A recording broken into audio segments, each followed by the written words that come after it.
BIR, you are leaving this to the BIR to go after these guys?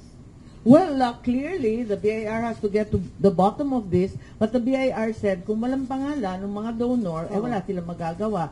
Sabi ko, pwede bang tignan yung kay Mr. Oñate kung na-report yung donation na yan? Apakagulo, masalimuot na yung mga usapin. So, wala lang.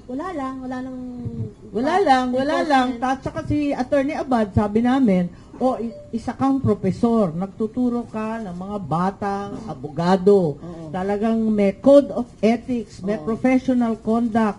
Kapag na-mislead o nabola, lininlang, linoko ang kliyente mo, di ba? Talagang katungkulan mo, responsibilidad mo, na talagang sabihan yung kliyente mo. Ngayon, lahat ng mga pumirma, napakaraming nagsasabi na linoko lang sila. Abay, paninindigan mo ba yan? Yung pangalan mo nakatakda dyan? Anong sagot niya? Anong sagot niya? Anong sasabihin mo dyan sa mga linokong mga yan? Sabi niya, sorry. Tama na ba yung sorry? Nako ha. So, pero kayo, hinimatay ako. Natameme ako. Aminin ko. Sorry lang. Yun na. So, wala kayong any power on this person? Kasi contempt, di ba, nagagawa niyo yan. Will you cite him for contempt? Just to get back at Kaya nga hindi ko na nga maintindihan na nabigla kami at isang sorry na lang daw sa lahat ng nabola. Senator Bato, paborito yung contempt, di ba? Oo nga, siya yung specialista dyan. Kaya sabi ko nga kay Bato, ba't ang babait natin ngayon? Sabi niya, natutorpe tayong lahat sa pinagsasabi nito na talagang na kayo dumbfounded na. Kasi sunod-sunod. Parang avalanche of lies. Of deception, misleading questions and answers, and totally convoluted timelines, inaccuracies, ganun. Paano, ito naman ang tanong sa'yo, ma'am. Sabi mo sa pera, wala nang nothing to do with economic provisions. You are conducting these separate hearings on the PI.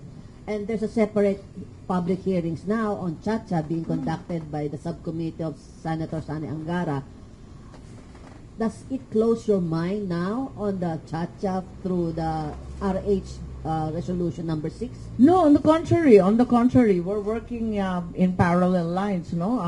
As you know, ilang beses ko nang sinasabi, hindi kami kontra sa Chacha. Ako, personally, hindi naman ako kontra sa Chacha. Talagang dapat paltan yan. Nakakatawa nga kung bakit pa Marcos ang magtatanggol ng isang konstitusyon na kung tutuusin, tutol talagang parang sabi nung iba, sabi na paghihigante sa pamilyang Marcos, kaya pinagbawal yung mga term, iniklian yung mga term, pinagbawal yung term extension and so on and so forth para mawala yung dynasty, etc., etc. Sa kabila nun, ako'y naniniwala na hindi pa napapanahon. Mas marami pang maimportante ngayon. Unang-una yung bigas. Yan na nga ang malaking diskusyon, di ba? Bugas o gugma? Ano ang mas importante? Bisaya yun na.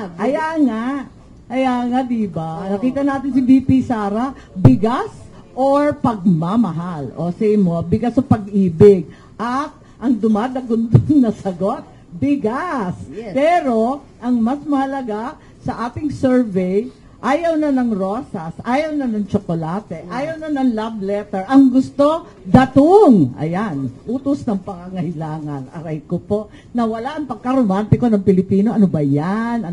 That's the reality of life. Kaya nga, imbis na pagtuunan itong Chacha na ito, PI nila, tutukan na natin yung pinag-aabalahan ng pangkaraniwang Pilipino. At 1% lang naman ang abala sa Chacha Yung 99%, di ba? Lahat talaga kayod. Ang bigas, ang langis, ang problema ng PUV, sangkatutak na problema ng El Nino, hindi makabangon ang ating mga magsasaka. Napakaraming dapat tuunan ng pansin. Pero, having said that, alam ko na dapat paltan, dapat i-enhance, dapat ma-improve ang ating saligang batas. Pero napapanahon ba? Kasi nauubos ang oras namin sa ganito. Marami rin sa amin, di naman tutol sa CONA, sa CONCON, maski sa PI. Ang tanong lang, eto ba, ang pagsusuhol ba, ang tamang pamamaraan ng PI? Yan ba ang inisip ng mga mga dalubhasa na gumawa ng ating saligang batas? Palagay ko hindi.